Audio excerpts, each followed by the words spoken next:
Ugandans. Good morning. It's a pleasure to be here to talk to you and give you an update as to the problem of COVID-19 as it stands. And I'm accompanied by a colleague here whom I will ask to introduce herself. Good morning, listeners. My name is Dr. Christine Sekaja Wiltshire. I am a physician in the Department of Medicine of Mulago Hospital.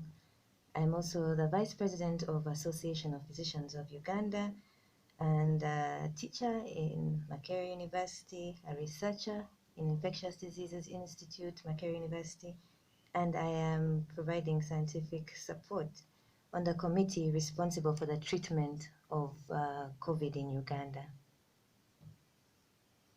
You're welcome. Thank you. Thank you. So today I thought I should begin by giving you a broad outline of the situation as it stands.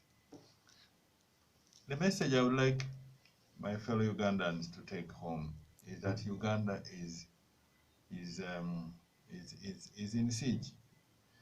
Uganda is under very serious siege of COVID-19 because our neighbors to the north, to the south, to the east, to the west are not doing well.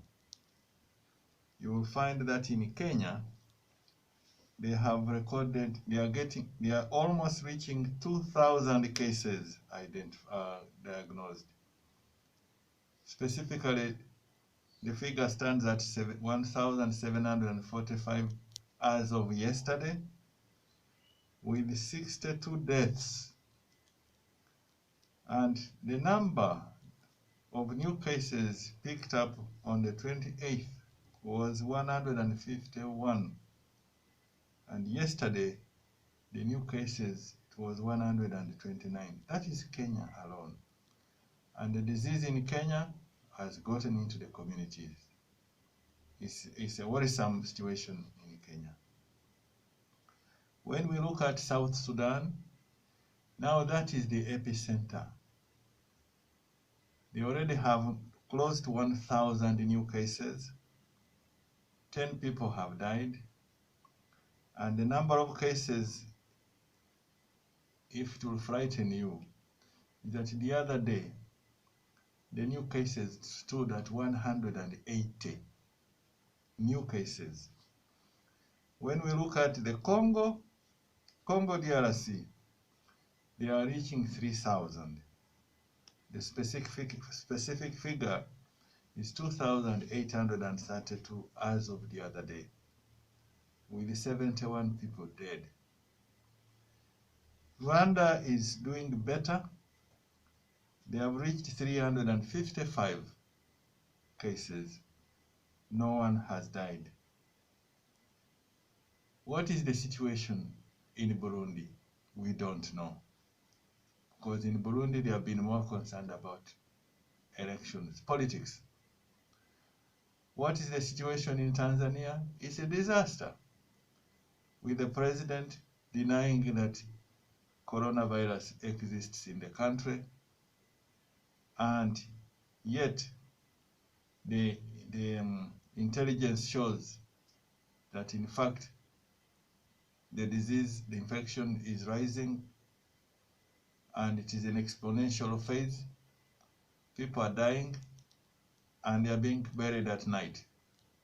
That we know. Truck drivers coming to Uganda, coming to Kenya, going to Zambia are being turned back after they test positive. And yet the country denies that they don't have a problem with coronavirus. Uganda today, we stand at 329 new cases diagnosed so far, after about screening nearly 90,000 people. No one has died, and Dr. Christine Sekaja will tell you why we have been so successful in the management of our patients. 72 people have recovered. The situation is bad. I told you we are under siege. But when the president relaxed a bit on the clampdown on transport and allowed private vehicles to come to travel, what do we see? I've taken a walk a couple of times on Kampala Road. What do I find? People wear masks as necklaces. They don't know what the masks are for. You find people are mixing, no observance of keeping a safe distance. In the markets yesterday, the police had to intervene. What does this mean? It means that my fellow citizens are taking an attitude which is cavalier attitude. They are behaving as if things are normal.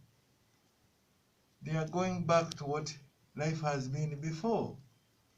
But COVID-19 has come to change the way we lead our lives. It's not going to go back to what it used to be.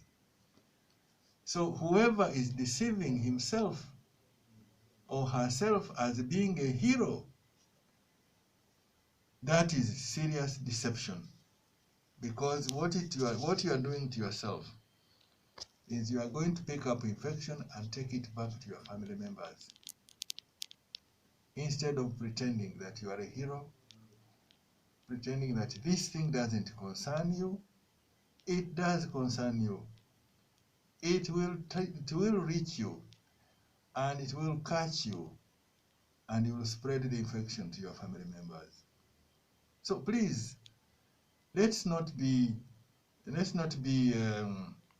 misled and take life as if nothing has happened, because we are under siege. And I want to take that message home. We are under siege. Our neighboring countries, the situation is bad. We are landlocked. You know, we have been fighting the issue of truck drivers coming in, but there are other people crossing the border at various, or using various Panya routes, and they come in with infection, and the infection will get into the community. And once it gets established, we are in trouble, because we will not be able to deal with the number of people that need to be hospitalized and treated. Let me stop there and give... But Professor, before we come to Dr. Christine, something for Uganda speakers. Mu Luganda kyembadde ngamba, bannange musonyiwe Luganda lwange si lulungi nnyo naye kangezeeko. Ekyembadde ngamba nti Uganda tuyimiridde bubi nnyo, kubanga ensi ezituliranye obulwadde bubi nnyo.